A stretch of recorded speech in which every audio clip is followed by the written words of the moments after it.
Welcome back to The Thoughtful Advocate. I'm your host, Elizabeth Teo, and today we're going to talk about being alone and why some of us choose it, how it shapes us, and what the science tells us about loneliness and friendship. You know what's funny about memories? Some of the smallest details stick with you. For me, it was birthday cards, or rather the strict rule that I couldn't go out unless I had an invitation. Looking back now, I laugh because I probably could have just made up birthday invitations so that I could show my dad, but I was too afraid. And my father wasn't someone you went against. So the idea of being caught with fake invitations scared me. When you're young and scared, rules aren't just rules anymore. They become your whole world. Now, my summers were filled of long stretches of being alone. That's all I ever really knew, because I wasn't allowed to go out. While other kids were having pool parties and sleepovers, I was immersed in video games, which is why I love them so much. The Fable series, if you haven't played it, it's an amazing RPG, open world. I love it, especially the first one. It's so good. And I especially enjoy this game because every choice you make affects your outer appearance. So if you make more evil choices, then you'll become more devil-like. And if you make more good choices, then you become more angelic. And eventually, I think you get halo and wings. So it was such a fun game. And I always chose to be good. Being bad really made me feel bad. And might be also part of the perfectionism and this image of being the good girl. But that's why I love open world gaming so much, because the people in the games, the NPCs, became my friends. Sadly, they weren't real, but it felt real.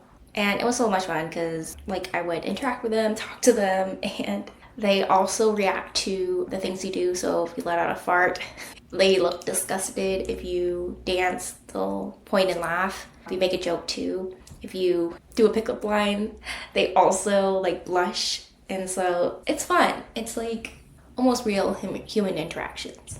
And you can go on adventures with some of these people too. And of course, being isolated in my room, I couldn't go anywhere. So of course I wanted to go on adventures. And that's how I went on them, through open world experiences, through open world gaming. And of course, social media and talking to people online made me feel less alone. But I wasn't doing too much of that. I think at the time it was probably just Facebook. So I would just chat with my friends. I wasn't really using Instagram. I don't even know when Instagram was made, but it was really just Facebook Messenger. So talking to people I actually know. But I knew deep down I needed real life connection. I needed to see people, to have those face-to-face moments that screens just can't give you. And it's funny, isn't it? When I had so little control over my life, I found freedom in games that were all about making choices. And there are studies that show that children who can't play with friends normally will often make up for it through imagination and video games. It's not running away from life, it's finding other ways to cope. But here's what researchers know about loneliness. It actually changes your brain.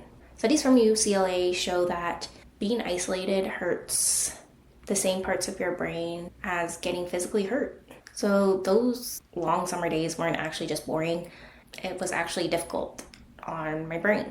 The dark side of being lonely. Now, loneliness can feel really dark. It's not just sadness, it's this heavy and empty feeling that no one really cares about you. And you're just stuck alone with your thoughts, going in circles. So books and video games were my escape and my friends. Because at least I can go to these worlds and just get out of this constant cycle of being in my thoughts. I could become a vampire and run away, run up the tree. I could be a wizard and just make things happen. The quiet becomes too loud and you start to wonder if you matter at all. So Dr. Julian Holt-Lunstad research found that being chronically lonely can actually take off 15 years of your life. That's a huge chunk. And that's equivalent to smoking 15 cigarettes a day. It's not just emotional pain, it can actually make you sick. The digital loneliness problem. Here's what worries. More and more people only talk to each other online. And research shows that this affects our mental health. While texting and social media can help, they can't replace talking people face to face. Dr. Sherry Turkle's research shows that online-only friendship misses out on the important stuff. Like the good feeling you get from giving a hug or reading other people's facial expressions. Think about it. People used to meet naturally at bars, community events, neighborhood get-togethers. But those random meetings became rare. On the positive side, when I moved to my neighborhood, I actually saw people in my neighborhood who are older than John and I, but they get together all the time outside, sit on lawn chairs, and drink beer together. I thought that was really sweet, and I wish there was more of that. We really need more community events and reasons to get together. The ways people used to connect are disappearing, just when we need them most. High school felt like freedom. I was constantly outdoors.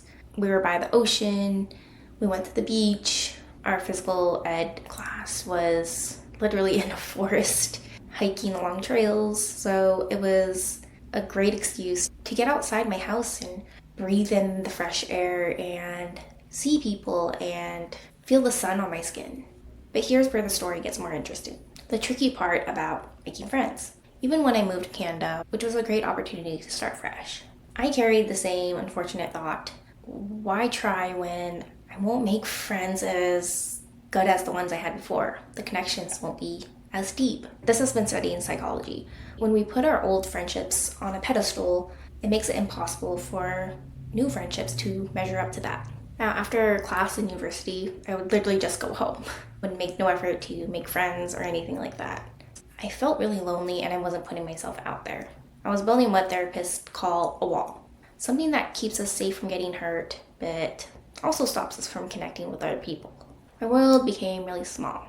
My brother, my boyfriend, my mom. And while John is my absolute best friend, research shows that we need different types of friends for good mental health.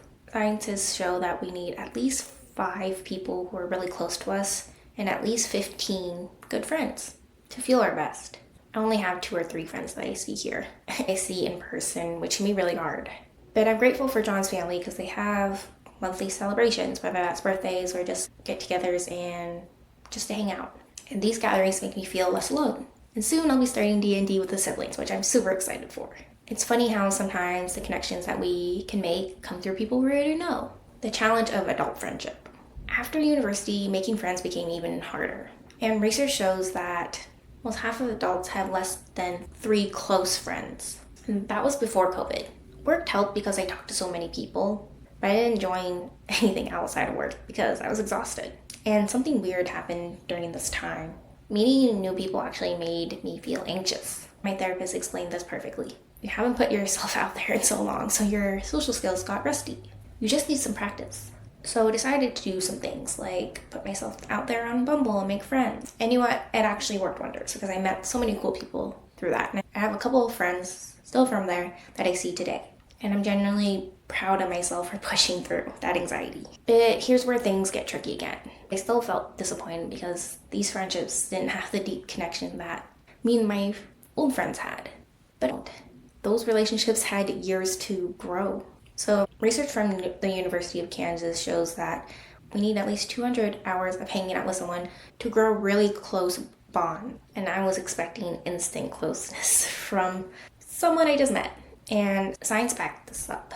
When we avoid scary situations, our anxiety actually gets worse. The brain pathways that help us feel confident socially get weaker without practice. And the truth is, building connections and friendship take consistent time and energy. But I didn't fully have time juggling everything, and I had no energy.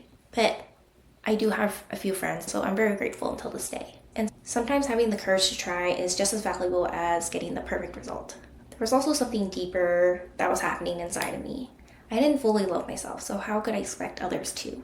Or feel that others could love me just the same. And research shows that when we don't value ourselves, we expect others to reject us. And now with my son and this podcast, I have even less time to make friends. But I've learned something. There's a difference between being forced to be alone and choosing to be alone. Researchers distinguish isolation, which is loneliness, that comes from having no social interaction, and solitude, which is chosen time to be alone. And it helps you think and grow, and the brain science is cool.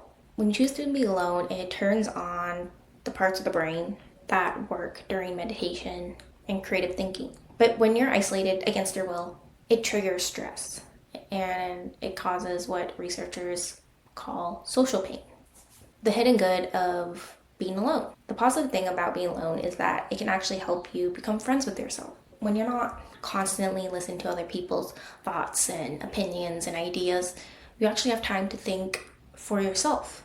and you have space to figure out what you need and what you want. You really get to know yourself instead of reacting to everyone else's energy. And studies show that people who are comfortable being alone develop better self-awareness, handle their emotions better, and have clearer personal boundaries. When you learn to be okay being by yourself, you're not desperately looking for connection because you need it. You're choosing it because you want it. And like everything in life, we need balance. Too much isolation can hurt us, but so can never have any time alone to process, to think, to just be yourself. To anyone who identifies as a loner, whether by choice or by circumstance, so those times that you spent alone aren't wasted. They're building skills that help you in your life. The journey from isolation to connection isn't about becoming someone else. It's about honoring your time to be alone and your need for community. It's about building bridges while staying true to yourself. And here's my challenge to anyone else feeling alone. Put yourself out there and try. And if you need help, see a therapist. And honestly, when you put yourself out there, you never know who you're going to meet. It could be the love of your life, your next best friend, who knows, your business partner. And you can start small. Maybe say hello to your next door neighbor. Go to a community event. And yes, even try a friendship app. What I've learned is that connection takes courage. It doesn't have to be perfect. Every small step counts. Every try matters. And sometimes the most beautiful friendships come from the most unexpected places. Thank you for listening to The Thoughtful Advocate. If this spoke to you, please share it with someone that you know who may be feeling lonely and can benefit from understanding the signs of loneliness, isolation versus solitude. And subscribe for more episodes like this. And remember, your path to connection is uniquely yours. So go out there and try, because you're never truly alone in this world.